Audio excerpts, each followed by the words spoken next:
The show will begin in 5, 4, 3, 2, 1. Ladies and gentlemen, this is Conversations with Maryjane. Hello everyone, you're welcome to the very first episode of Conversations with Maryjane. Yes, I am very excited. It's my show and it's just been born. And if you're watching this episode, it means that you're truly amazing and very special. Okay, now this is Conversations with Maryjane and I will be conversing with someone. I am not doing this on my own. I'm very excited to have with me as the very first guest on this show, a comedian and compere par excellence. He is a mentor to many. He's the convener also of Saco initiative. Ladies and gentlemen, please join me to welcome to the show Ayodele Okundalaye, popularly known as Saco. Drum roll!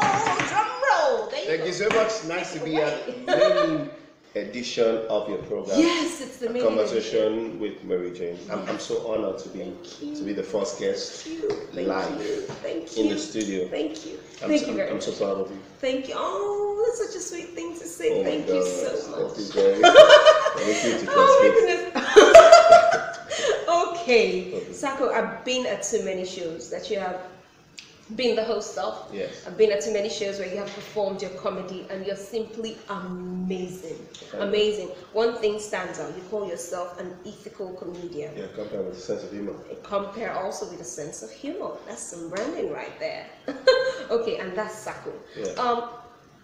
You know, many times your jokes are consistent, though they hit home every single time you say it, regardless of how long you have heard it. Yeah. Saco talks about his upbringing in Ketu, his humble beginnings, and how he comes from a polygamous home, and that traumatized him, the things he saw there, and so he's actually afraid of the word poly. Anything poly. Anything poly. Even I don't like polyphonic phone sometimes. Oh my goodness. Okay.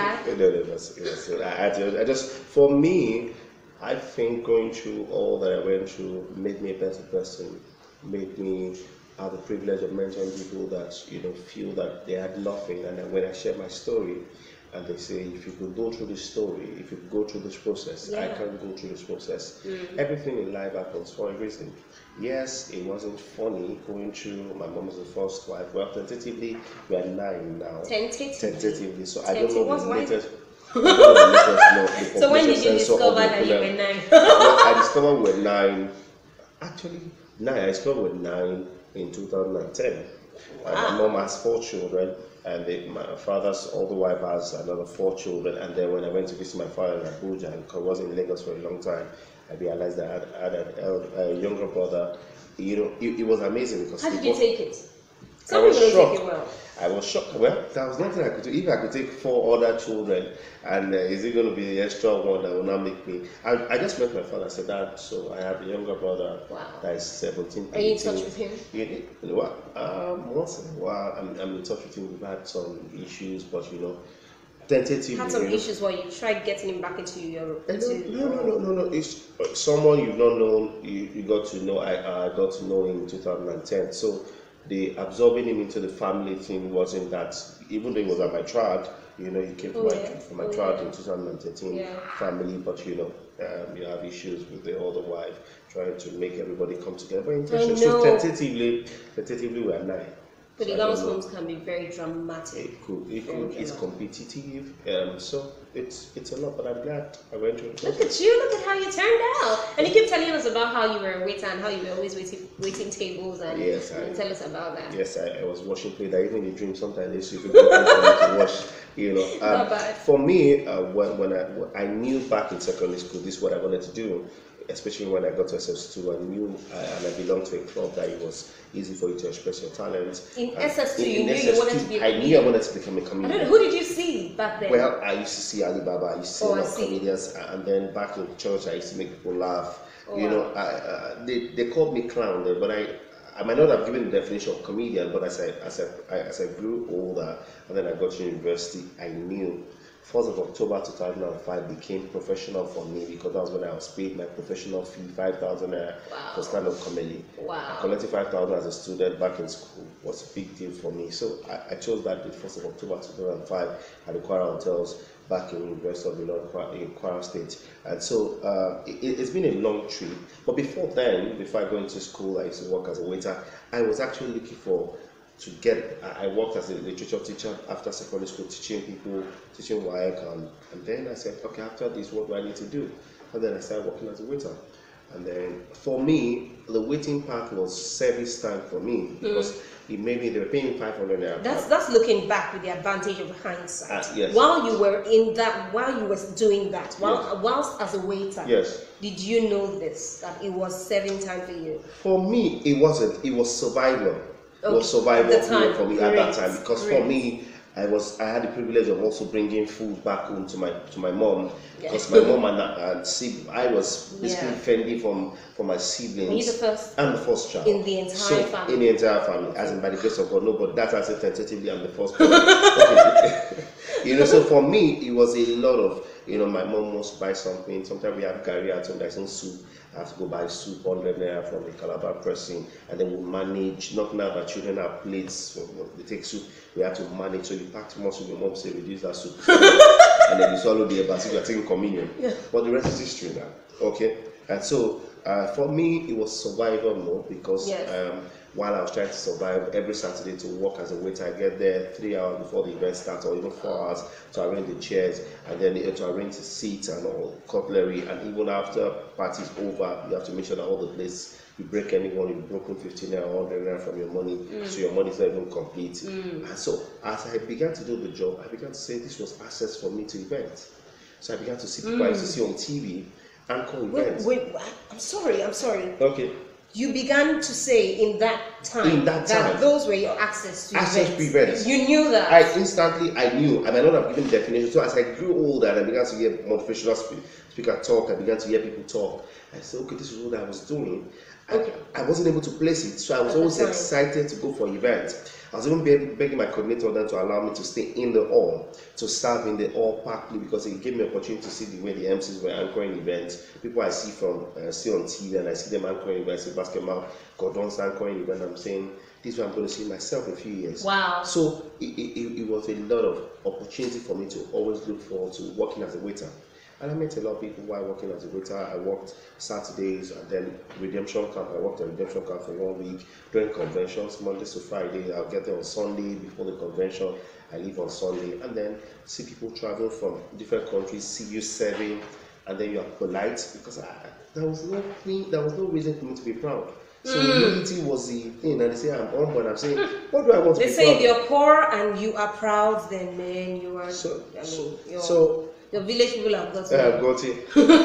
And it's interesting to say that they were paying me 3,500 naira for 1 week at the redemption camp, but sometimes at the end of the 1 week I get almost 22,000, 24,000. Why, people tips? Yeah, tips. I see that. Oh, you did a great job. I say, Pastor, you take the guy, gives me 500, gives me 1,000. I see some clients. That was before your own profession took off. Yeah, before my own profession as a comedian. For me, mighty long way, brother. Thank you. But look at you now, from waiting tables to being mentor of many. Well, and that is the amazing thing about you. Yeah. People walk up to people and say, be my mentor.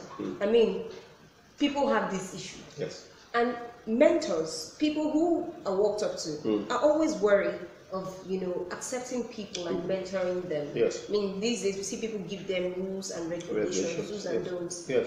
But you don't do that. You're more than willing to go out to get people that you would mentor. Yes. Wondering why? For me, I've done some mistakes in the past, and so it would be bad for me to make them go through the mistakes. But the issue is, are they willing? I've seen people work with me for 7 years, and now they're benefiting from it. I had the privilege of being mentored by Oli Malam in 2009, and some of the tips he gave me worked for me till date.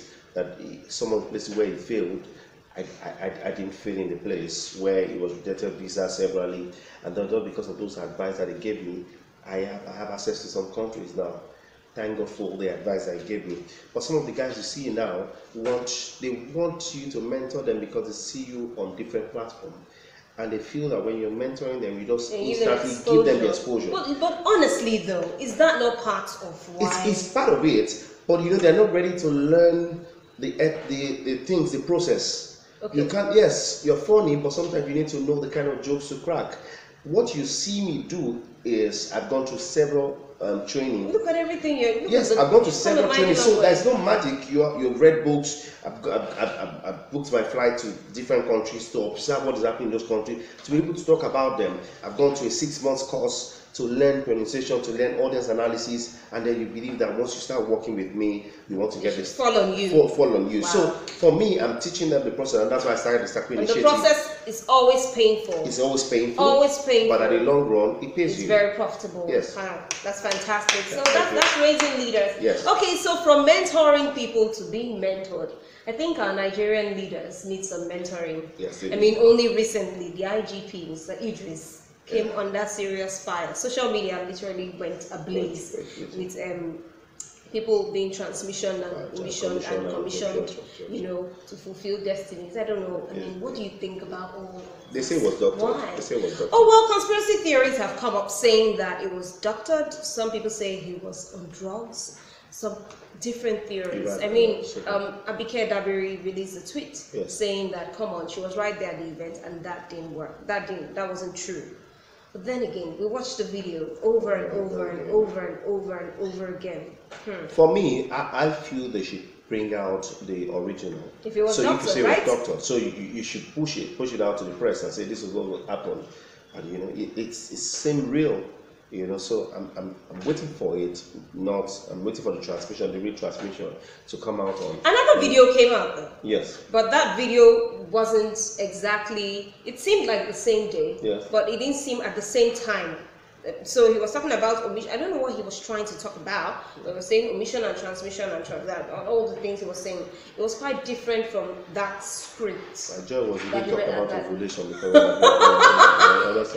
this man. I don't know, and it's funny because when these type of things happen, Nigerians are quick to release memes. Awesome. Yes. And they just make a huge joke about this thing. I've seen all kind of dance. I wonder, you're a comedian. You've seen all type of dance. I've seen all kind of dance for the past few days. I'm wondering, why are we like this as Nigerians? Are you sure that we are not suffering some type of problem? The things that we're supposed to take serious, we joke a lot about them.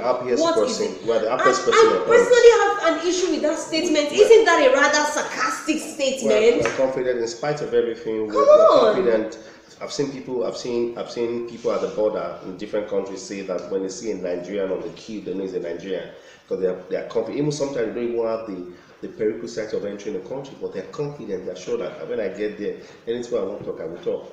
So and that's great value. That's why I see a lot of Nigerians doing very well. Saco, I think that's one of the problems that we have of Nigerians, because we always look at the positive. Well, it's good to look on the bright side, yes. But then it does not mean that there is no dull side. Yes, so how about you handle that? I think as a people, we do not take seriously the things that we should. The things that other people will shout, cry blue murder about, we're there laughing about it. We have to, because... Is it a coping mechanism? Because it's kind of the coping, because what you do consistently for 21 days becomes an habit. And so we are in the habit of making sure that we don't let anything affect us. People buy that and others to laugh. They go to different... Instagram page to just laugh. So is laughing the solution to our many problems? It's not the solution, but sometimes you just say to yourself, see, I can't kill myself. I can't. I'm doing the ones I can do. You're doing an amazing job. I'm doing an amazing job. We have the video person. We have a lot of people doing things that they are rendering good service to people. So when people are stressing themselves, they are making money. In the long run, what you do now will tell. All the people doing, wasting, laughing away. Oh yes, it's good to laugh, but you're laughing away, and then before you know, you're 40, you're 45, and then you need to go 40. Nice one, bro. There's something faulty in your foundation because you're 40, and then you've not discovered that you need to move on. You've had people start with nothing. They start from something they went through. For me, I'm thanking God today that I went through those processes. I'm thinking it wasn't this funny. I could laugh about it now. I've cried over it. I've cried where we had nothing. In fact, there was a time we didn't have kerosene. We're buying things. It's crazy. We're doing the abacha stove in the house. But the rest is history now. So you cannot keep laughing and then not working on yourself. Everybody needs to start thinking of something you can do for himself. You are the government, you are the security guard, you are the electricity guard. That's not a funny situation. So we cannot be. This is something that happens in other countries, and they burn down. There's Yes. a lot of issues. Oh, yes, yeah. Not up to this. You can understand that for 1 week people don't have. Oh lights. yeah, in all fairness to him though, a neurologist from Tafawa Balewa University actually released a statement saying that he thinks that the man needs medical help. Because there was another video that I saw, I don't know if you saw it, Yeah. during Armed Forces Remembrance Day, Yes. where they were marching. Yeah. And he was so nervous on that day. He saluted when he wasn't supposed to. He kept looking at the other people that were marching on the same line to see what they were doing. And he was so unsure of himself. And when he was about to do the about turn, he turned left instead of right. It was doctor. Maybe that too was It doctor. was doctor. That's why I need a doctor. That's why I need a doctor. There you go. Now you're too brilliant. Come on. It was doctor, That's so the way he needs to a go. doctor. He needs a neurologist. He needs Saco, thank you very much for being the Thank you so first much. guest on my show. Thank you so much. Thank you very Thank you, much. thank you. So, what do you take away from this? Life is a process. Yes, it's a process. Go through the process. Go through the Youths process. are just, and that's why they jump into Big Brother house and they don't mind fooling themselves. I did not say that, but I I said it. That I know don't the mind. word you use now, jump. You don't jump. You don't jump to stay up. No. You climb the ladder You climb the ladder. to stay up. So Yeah. you can't jump into conclusion. That's why I don't like to jump into conclusion. conclusion. Let's conclude it. Saco, please, you have to tell us a joke. And No, what? Saco, and then you have to come and co-host the show with me. Yes, because you're very good. why not? I'll be honored to. Yes, please. Saco is coming to be a co-host on my Co-host. show, not a guest. Yes, Fantastic. co-host. So please, tell us. Make us laugh. What Make joke? us happy. What joke? Yeah. It's your job. It's amazing how people. It's not by force of speaking English. I saw a lady a few weeks ago and she said, amazing. She was trying to greet me. Hi, Saco. And I was trying to, and sometimes you see a lot of fans. Hi, how are you? I said, hi, my name is Saco. She said, I know you. I normally saw you all the time. I said, you saw you. How much is so Those are bad people that will just ask you, how was your mother? Your mother is still alive. How was your family members? How was everybody in your generation? All right, thank you so much. God bless you. Thank you very much, Saco. That was God really bless you. brilliant. Thank you so much. This is the first episode of Conversations with Maryjane, and I'm so happy. It has come to an end, but I'll be bringing you fresh episodes. Please stay tuned. And for now, go through the process. Bye-bye.